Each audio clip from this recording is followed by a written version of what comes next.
Zo knallend begon het daar net wol met een skopje in de bal. Want knallen in het stadion, dat kan de gasmatten net ha. En de boerlui ook net. Maar het begon wel met uitlees oer karbid en een libietje vuur en een soort wethouders in orenpommeranten. De campagne van dit jaar is er gericht op ballen. Een echte bok heeft ballen. In steed van een deksel een bal op een bus. Het is maar krijgt wat haast levert in de snuit als het verkeerd is. Een bal of een deksel. Nou ja, maar het dan knalt een bal. minder. Nou, dat weet ik net. Ja.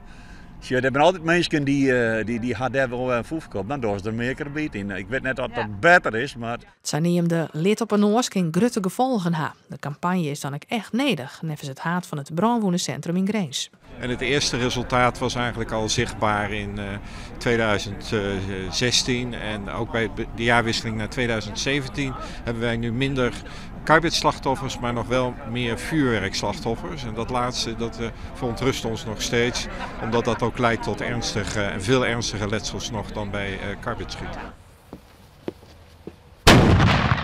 Er zijn dus meer vuurwerkslachtoffers als karbidje het verwoen. Maar het doel is ambitieus.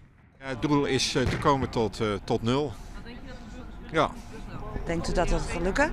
Nou, als het bewust oplettende karbidknallers zijn wel, maar er zijn er altijd niet bewuste, niet oplettende karbidknallers. En daar vrees ik dat wij toch slachtoffers van kunnen krijgen. En om dat te bereiken, nog even wat tips van de wethouder. Doe geen gekke dingen.